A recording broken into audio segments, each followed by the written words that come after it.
الجزء السادس. أعوذ بالله من الشيطان الرجيم. بسم الله الرحمن الرحيم. لا يحب الله الجهر بالسوء من القول إلا من ظلم، وكان الله سميعا عليما.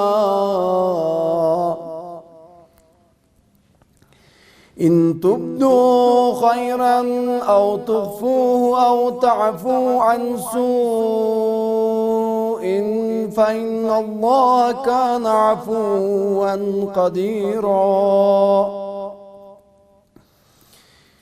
إن الذين يكفرون بالله ورسله ويريدون أن يفرقوا بين الله ورسله ويقولون نؤمن ببعض ونكفر ببعض ويريدون أن يتخذوا بين ذلك سبيلا، أولئك هم الكافرون حقا، وأعتدنا للكافرين عذابا مهينا. والذين آمنوا بالله ورسله ولم يفرقوا بين أحد منهم أولئك سوف يؤتيهم أجورهم، وكان الله غفورا رحيما. يسألك أهل الكتاب أن تنزل عليهم كتابا من السماء، فقد سألوا موسى أكبر من ذلك فقالوا أرنا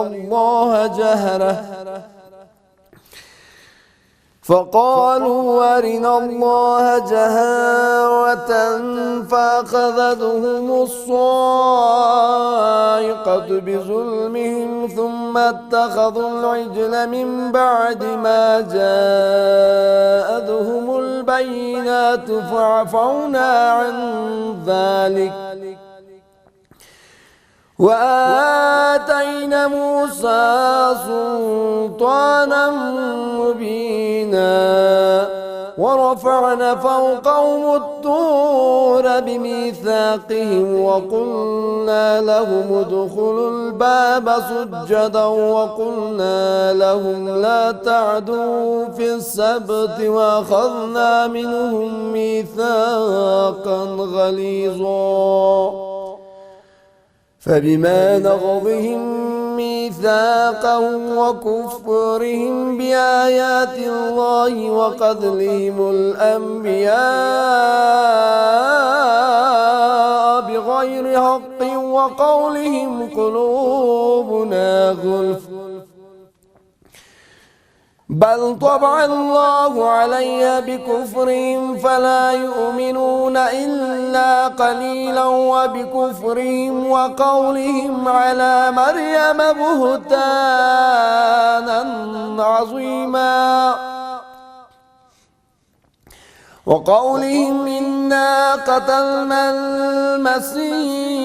عيسى ابن مريم رسول الله وما قتلوه وما صلبوه ولكن شبه لهم،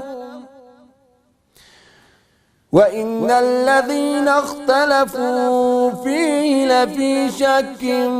منه ما لهم به من علم إلا اتباع الظن وما قتلوه يقينا،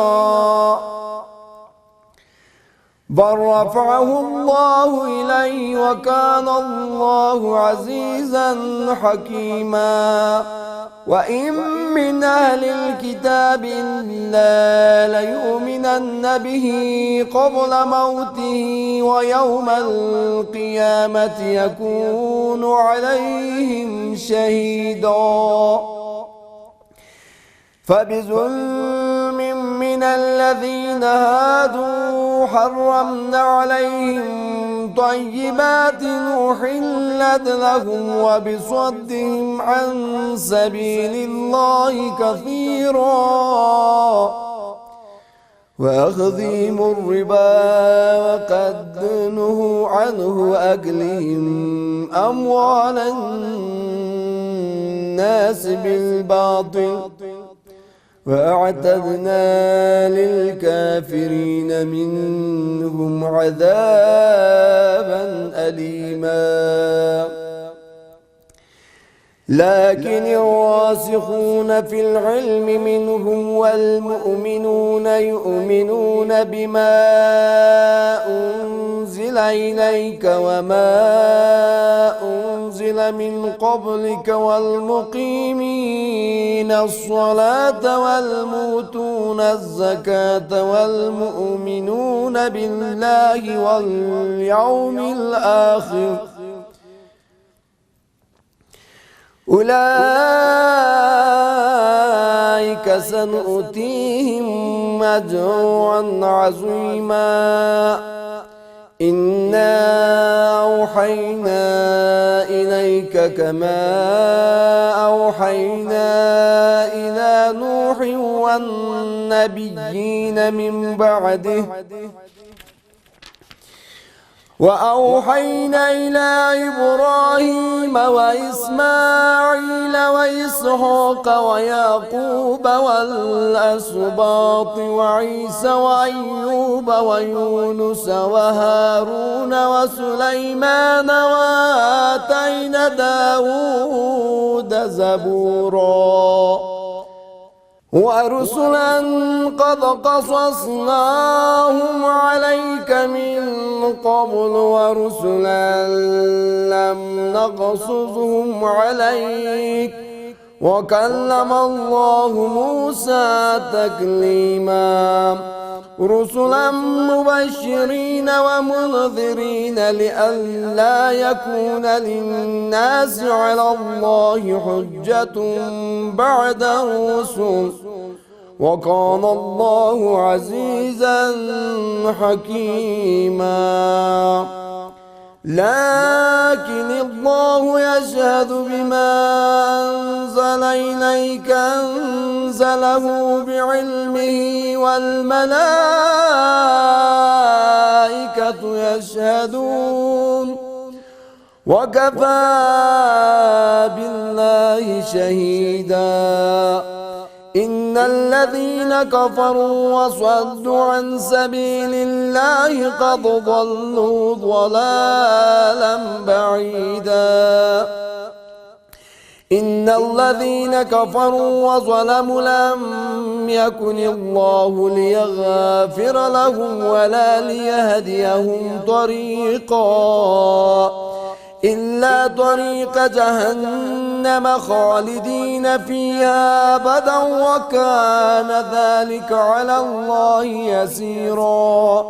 يا أيها الناس قد جاءكم الرسول بالحق من ربكم فآمنوا خيرا لكم وإن تكفروا فإن لله ما في السماوات والأرض وكان الله عليما حكيما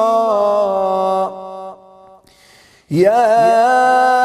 أهل الكتاب لا تغلوا في دينكم ولا تقولوا على الله إلا الحق إنما المسيح عيسى ابن مريم رسول الله وكلمته ألقاها إلى مريم وروح منه فآمنوا بالله ورسله ولا تقولوا ثلاثة انتهوا خيرا لكم إنما الله إله واحد سبحانه أن يكون له ولد له ما في السماوات وما في الأرض وكفى بالله وكيلا لن يستنكف المسيح أن يكون عبدا لله ولا الملائكة المقربون ومن يستنكف عن عبادته ويستغفر فسيحشرهم إليه جميعا فأما الذين آمنوا وعملوا الصالحات فيوفيهم أجورهم ويزيدهم من فضله وأما الذين استنكفوا واستكبروا فيعذبهم عذابا أليما ولا يجدون لهم من دون الله وليا ولا نصيرا يا أيها الناس قد جاءكم برهان من ربكم وأنزلنا إليكم نورا مبينا فأما الذين آمنوا بالله واعتصموا به فسيدخلهم في رحمة منه وفضل ويهديهم إليه صراطا مستقيما يستفتونك قل الله يفتيكم في الكلالة إن امرؤ هلك ليس له ولد وله أخت فلا نصف ما ترك وهو يرثها إن لم يكن لها ولد فإن كانتا اثنتين فلهما الثلثان مما ترك وإن كانوا إخوة رجالا ونساء فللذكر مثل حظ الأنثيين يبين الله لكم أن تضلوا والله بكل شيء عليم بسم الله الرحمن الرحيم يا أيها الذين آمنوا أوفوا بالعقود أحلت لكم بهيمة الأنعام إلا ما يتلى عليكم غير محل الصيد وأنتم حرم إن الله يحكم ما يريد يا أيها الذين آمنوا لا تحلوا شعائر الله ولا الشهر الحرام ولا الهدي ولا القلائد ولا آمين البيت الحرام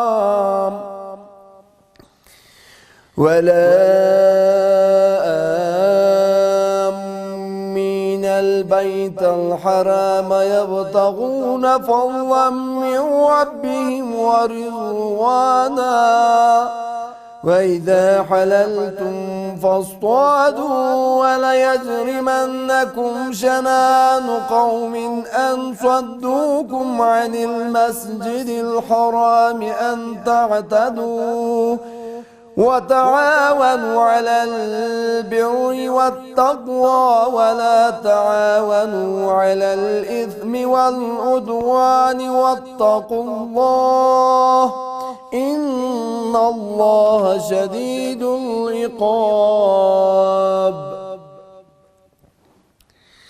حرمت عليكم الميتة والدم ولحم الخنزير وما أهل لغير الله به والمنخنقة والموقوذة والمتردية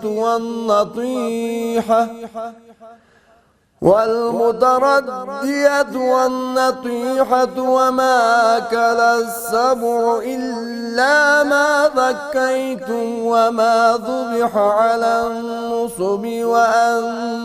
تستقسموا بالأزلام ذلكم فسق. اليوم يئس الذين كفروا من دينكم فلا تخشوهم واخشون اليوم أكملت لكم دينكم وأتممت عليكم نعمتي ورضيت لكم الإسلام دينا. فمن اضطر في مخمصة غير متجانف لإثم فإن الله غفور رحيم. يسألونك ماذا أحل لهم قل أحل لكم الطيبات وما علمتم من الجوارح مكلبين تعلمونهن مما علمكم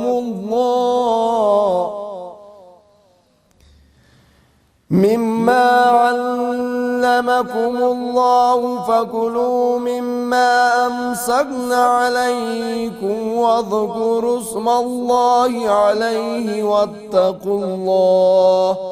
إن الله سريع الحساب. اليوم أحل لكم الطيبات وطعام الذين أوتوا الكتاب حل لكم وطعامكم حل لهم والمحصنات من المؤمنات والمحصنات من الذين أوتوا الكتاب من قبلكم إذا آتيتموهن أجورهن محصنين غير مصافحين ولا متخذي أخدان ومن يكفر بالإيمان فقد حبط عمله وهو في الآخرة من الخاسرين. يا أيها الذين آمنوا إذا قمتم إلى الصلاة فاغسلوا وجوهكم وأيديكم إلى المرافق وامسحوا برؤوسكم وأرجلكم إلى الكعبين وإن كنتم جنبا فاطهروا وإن كنتم مرضى أو على سفر أو جاء أحد منكم من الغائط أو لامستم النساء فلم تجدوا ماء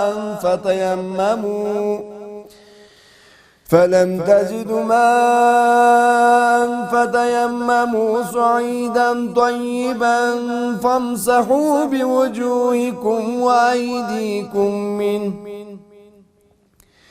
ما يريد الله ليجعل عليكم من حرج ولكن يريد ليطهركم وليتم نعمته عليكم لعلكم تشكرون. واذكروا نعمة الله عليكم وميثاقه الذي واثقكم به إذ قلتم سمعنا وأطعنا واتقوا الله إن الله عليم بذات الصدور. يا أيها الذين آمنوا كونوا قوامين لله شهداء بالقسط ولا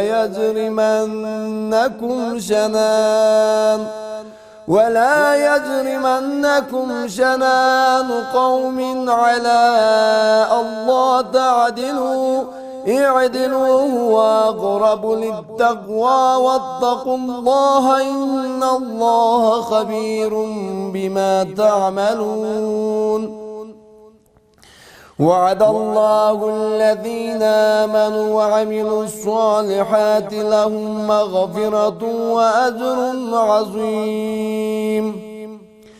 والذين كفروا وكذبوا بآياتنا أولئك أصحاب الجحيم. يا أيها الذين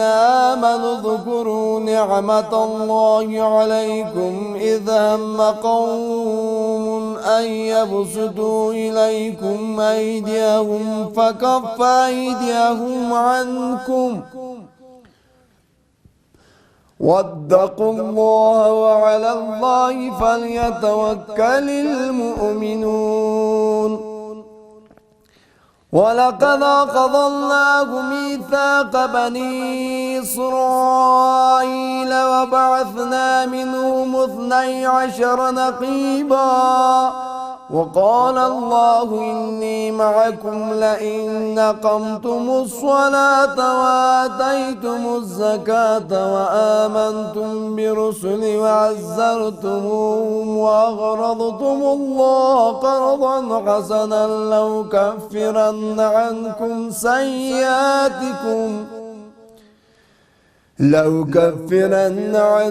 سيئاتكم ولا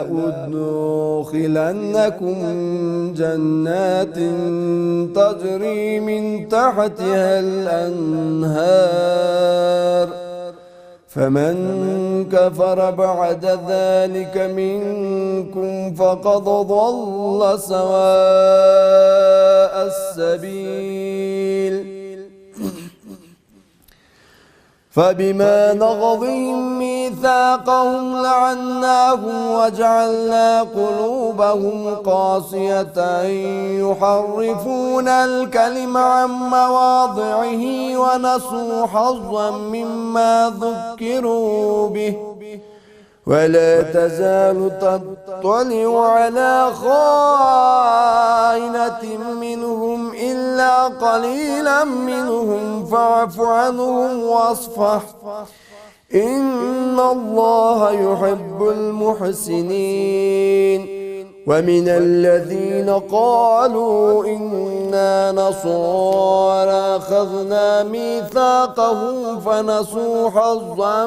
مما ذكروا به فأغرينا بينهم العداوة والبغضاء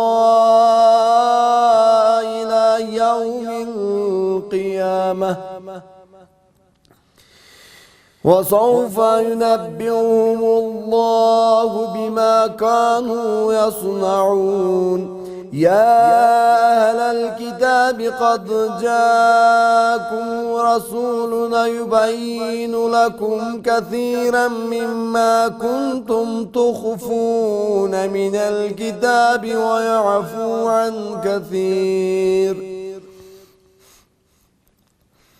قد جاءكم من الله نور وكتاب مبين يهدي به الله من اتبع رضوانه سبل السلام ويخرجهم من الظلمات إلى النور بإذنه ويهديهم إلى صراط مستقيم. لقد كفر الذين قالوا إن الله هو المسيح ابن مريم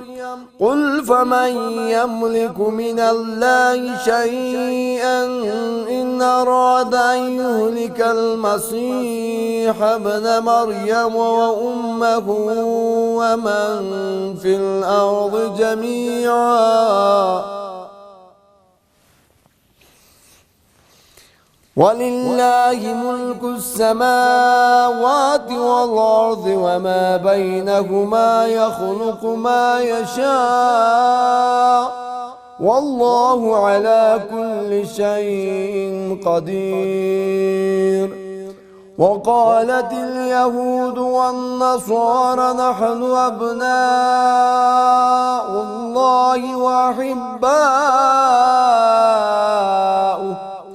قل فلم يعذبكم بذنوبكم بل أنتم بشر ممن خلق يغفر لمن يشاء ويعذب من يشاء ولله ملك السماوات والأرض وما بينهما وإليه المصير. يا أهل الكتاب قد جاءكم رسولنا يبين لكم على فترة من الرسل أن تقولوا ما جاءنا من بشير ولا نذير فقد جاءكم بشير ونذير والله على كل شيء قدير.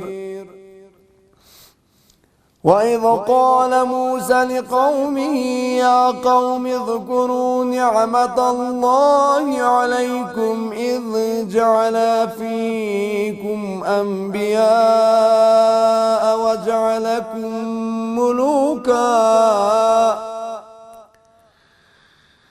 وجعلكم ملوكا وآتاكم ما لم يؤت أحدا من العالمين. يا قوم ادخلوا الأرض المقدسة التي كتب الله لكم ولا ترتدوا على أدباركم فتنقلبوا خاسرين.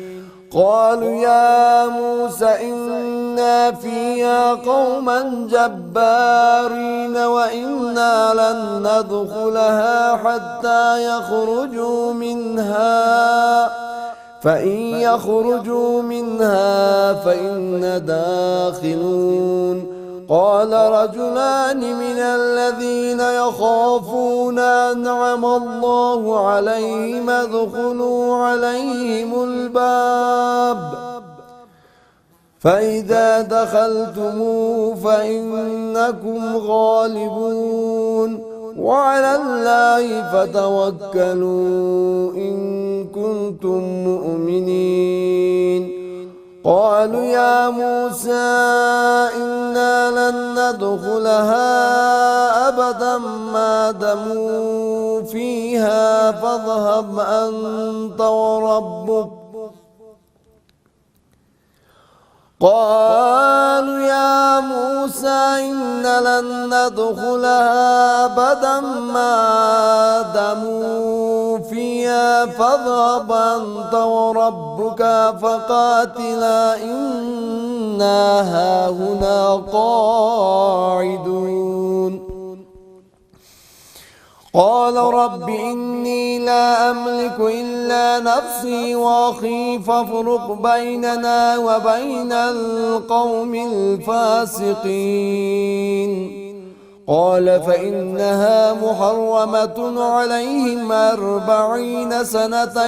يتيهون في الأرض فلا تأس على القوم الفاسقين. واتل عليهم نبأ بني آدم بالحق إذ قرب قربانا فتقبل من أحدهما ولم يتقبل من الآخر قال لأقتلنك قال إنما يتقبل الله من المتقين. لئن بسطت إلي يدك لتقتلني ما أنا بباسط يدي إليك لأقتلك إني أخاف الله رب العالمين إني أريد أن تبوء بإثمي وإثمك فتكون من أصحاب النار وذلك جزاء الظالمين فطوعت له نفسه قتل أخيه فقتله فأصبح من الخاسرين فبعث الله غرابا يبحث في الأرض ليريه كيف يواري فبعث الله غرابا يبحث في الأرض ليريه كيف يواري سوءة أخيه قال يا ويلتى أعجزت أن أكون مثل هذا الغراب فأواري سوءة أخي فأصبح من النادمين من أجل ذلك كتبنا على بني إسرائيل أنه من قتل نفسا بغير نفس أو فساد في الأرض فكأنما قتل الناس جميعا ومن أحيا فكأنما أحيا الناس جميعا ولقد جاءتهم رسلنا بالبينات ثم إن كثيرا منهم بعد ذلك في الأرض لمسرفون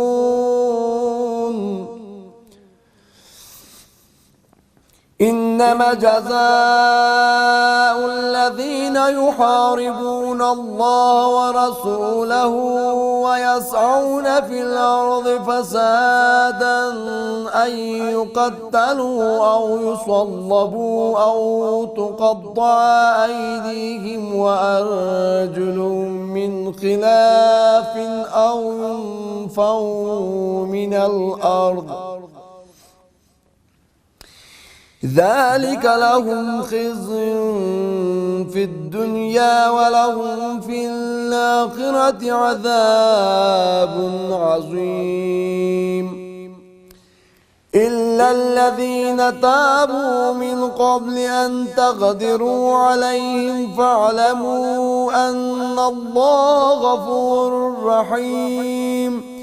يا أيها الذين آمنوا اتقوا الله وابتغوا إليه الوسيلة وجاهدوا في سبيله لعلكم تفلحون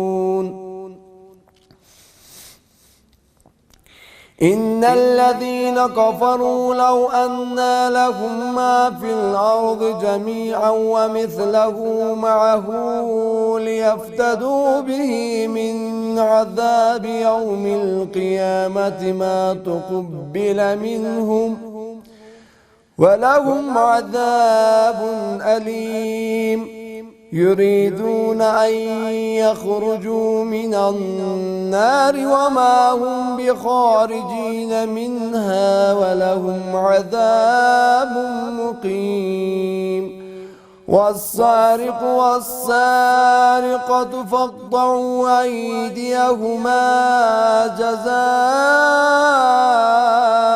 بما كسب نكالا من الله والله عزيز حكيم فمن تاب من بعد ظلمه وأصلح فإن الله يتوب عليه إن الله غفور رحيم ألم تعلم أن الله له ملك السماوات والأرض يعذب من يشاء ويغفر لمن يشاء والله على كل شيء قدير يا أيها الرسول لا يحزنك الذين يصارعون في الكفر من الذين قالوا آمنا بأفواههم ولم تؤمن قلوبهم ومن الذين هادوا سماعون للكذب سماعون لقوم آخرين لم يأتوك يحرفون الكلم من بعد مواضعه يقولون إن أوتيتم هذا فخذوه وإن لم تؤتوه فاحذروا ومن يرد الله فتنته فلن تملك له من الله شيئا أولئك الذين لم يرد الله أن يطهر قلوبهم لهم في الدنيا خزي ولهم في الآخرة عذاب عظيم سماعون للكذب أكالون للسحت فإن جاءوك فاحكم بينهم أو أعرض عنهم وإن تعرض عنهم فلن يضروك شيئا وإن حكمت فاحكم بينهم بالقسط إن الله يحب المقسطين وكيف يحكمونك وعندهم التوراة فيها حكم الله ثم يتولون من بعد ذلك وما أولئك بالمؤمنين إنا أنزلنا التوراة فيها هدى ونور يحكم بها النبيون الذين أسلموا للذين هادوا والربانيون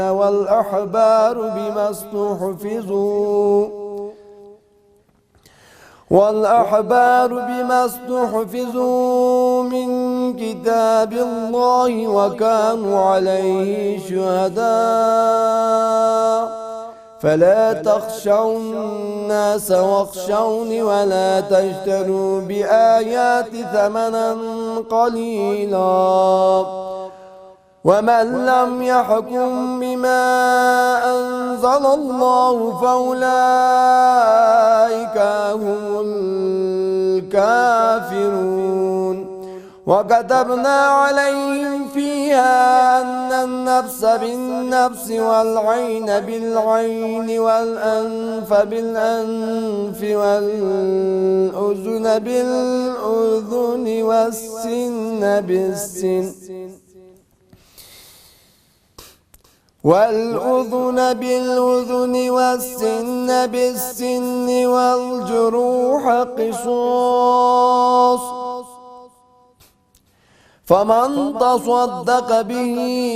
فهو كفارة الله ومن لم يحكم بما أنزل الله فأولئك هم الظالمون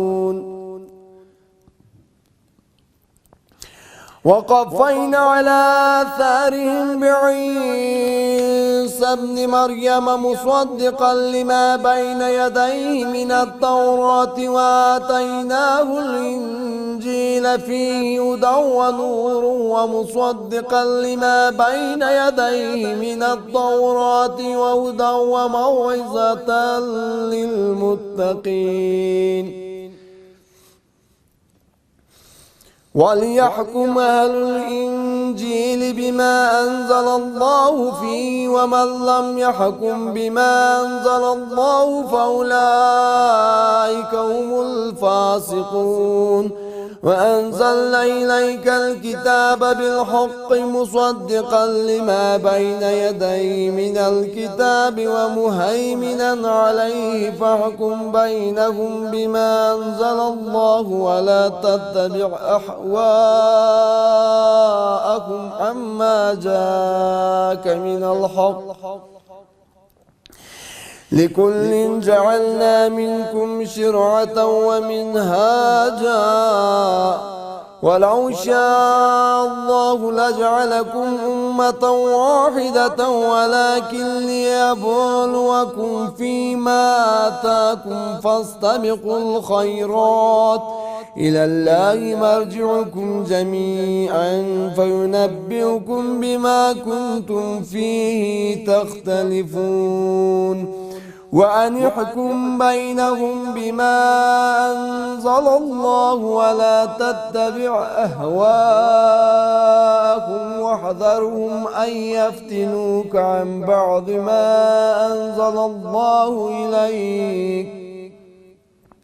فإن تولوا فاعلم أنما يريد الله أن يصيبهم ببعض ذنوبهم وإن كثيرا من الناس لفاسقون أفحكم الجاهلية يبغون ومن أحسن من الله حكما لقوم يوقنون يا أيها الذين آمنوا لا تتخذوا اليهود والنصارى أولياء بعضهم أولياء بعض ومن يتولهم منكم فإنه منهم إن الله لا يهدي القوم الظالمين فترى الذين في قلوبهم مرض يسارعون فيهم يقولون نخشى أن تصيبنا دائرة فعسى الله أن يأتي بالفتح أو أمر من عنده فيصبحوا على ما أسروا في أنفسهم نادمين ويقول الذين آمنوا أهؤلاء الذين أقسموا بالله جهد أيمانهم إنهم لمعكم حبطت أعمالهم فأصبحوا خاسرين يا أيها الذين آمنوا من يرتد منكم عن دينه فسوف يأتي الله بقوم يحبهم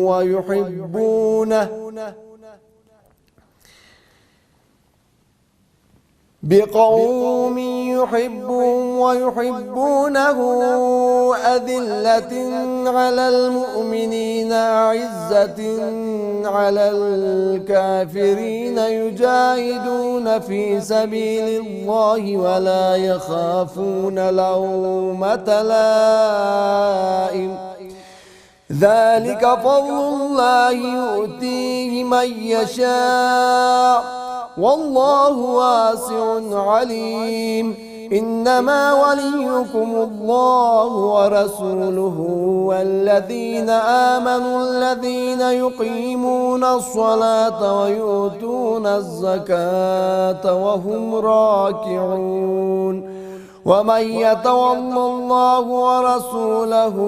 والذين آمنوا فإن حزب الله هم الغالبون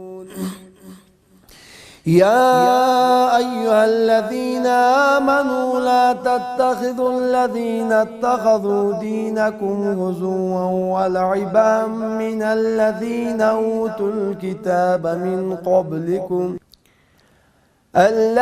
أوتوا الكتاب من قبلكم والكفار أولياء واتقوا الله إن كنتم مؤمنين وإذا ناديتم إلى الصلاة اتخذوها هزوا ولعبا ذلك بأنهم قوم لا يعقلون قل يا أهل الكتاب هل تنقمون منا إلا أن آمنا بالله وما أنزل إلينا وما أنزل من قبل وأن أكثركم فاسقون قل هل أنبئكم بشر من ذلك مثوبة عند الله من لعنه الله وغضب عليه وجعل منهم القردة والخنازير وعبد الطاغوت أولئك شر مكانا وأضل عن سواء السبيل وإذا جاءوكم قالوا آمنا وقد دخلوا بالكفر وهم قد خرجوا به والله أعلم بما كانوا يكتمون وترى كثيرا منهم يسارعون في الإثم والعدوان وأكلهم السحت لبئس ما كانوا يعملون لولا ينهاهم الربانيون والأحبار عن قولهم الإثم وأكلهم السحت لبئس ما كانوا يصنعون وقالت اليهود يد الله مغلولة غلت أيديهم ولعنوا بما قالوا بل يداه مبسوطتان ينفق كيف يشاء وليزيدن كثيرا منهم ما أنزل إليك من ربك طغيانا وكفرا وألقين بينهم العداوة والبغضاء إلى يوم القيامة كلما أوقدوا نارا للحرب أدفعها الله كلما أوقدوا نارا للحرب أدفعها الله ويسعون في الأرض فسادا والله لا يحب المفسدين ولو أن أهل الكتاب آمنوا واتقوا لكفرنا عنهم سيئاتهم ولأدخلناهم جنات النعيم ولو أنهم أقاموا التوراة والإنجيل وما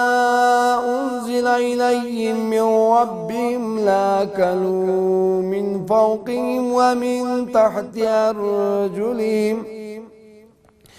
منهم أمة مقتصدة وكثير منهم ساء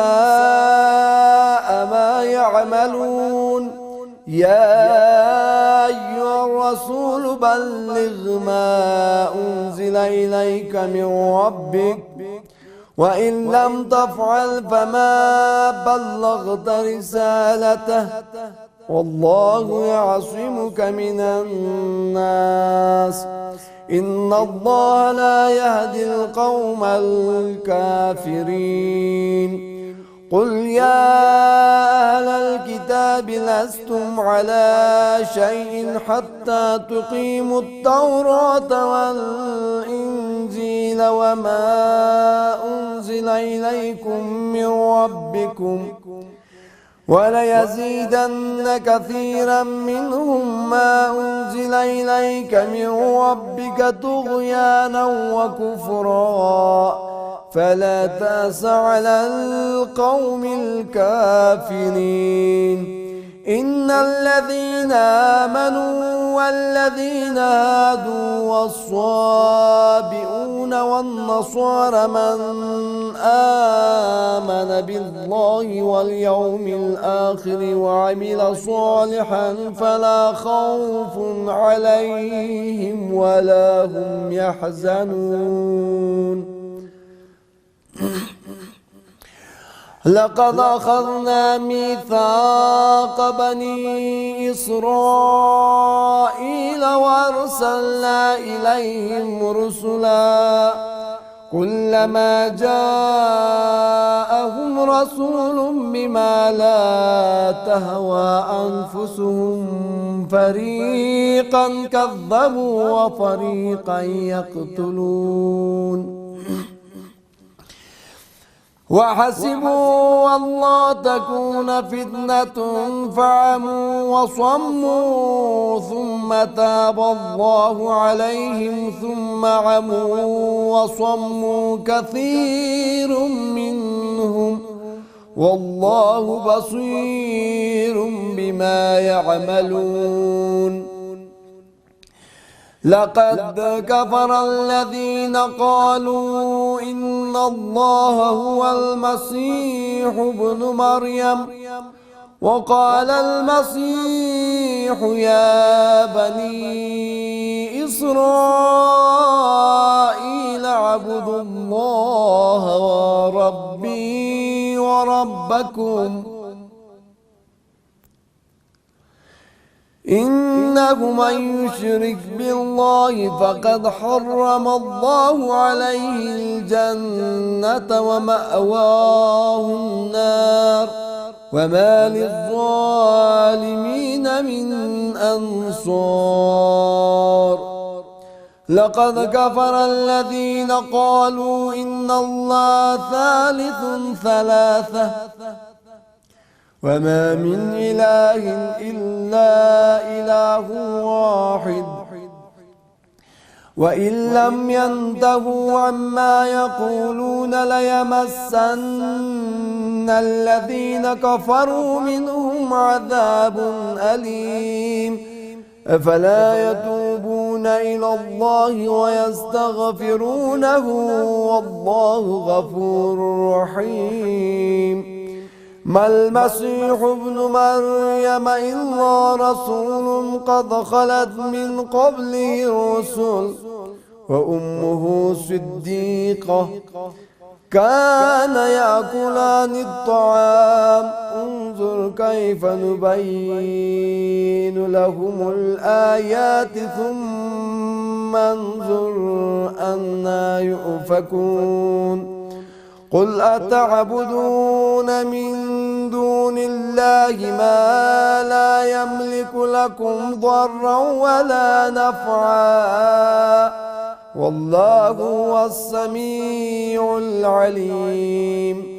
قل يا أهل الكتاب لا تغلوا في دينكم غير الحق ولا تتبعوا أهواء قوم قد ضلوا من قبل وأضلوا كثيرا وضلوا عن سواء السبيل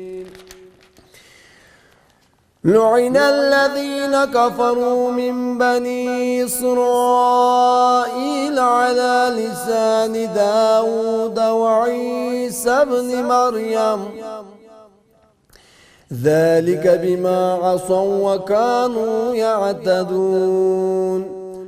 كانوا لا يتناهون عن منكر فعلوه لبئس ما كانوا يفعلون ترى كثيرا منهم يتولون الذين كفروا لبئس ما قدمت لهم أنفسهم أن سخط الله عليهم وفي العذاب هم خالدون ولو كانوا يؤمنون بالله والنبي وما أنزل إليه ما اتخذوهم أولياء ولكن كثيرا منهم فاسقون لتجدن أشد الناس عداوة للذين آمنوا اليهود والذين أشركوا ولتجدن أقربهم مودة للذين آمنوا للذين آمنوا الذين قالوا إنا نصارى ذلك بأنهم منهم قسيسين ورهبانا وأنهم لا يستكبرون.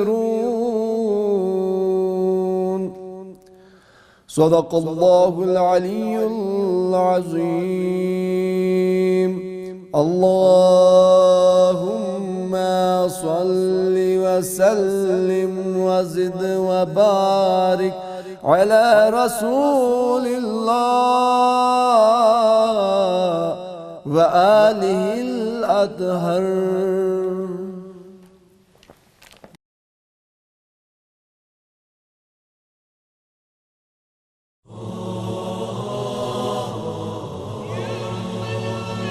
يا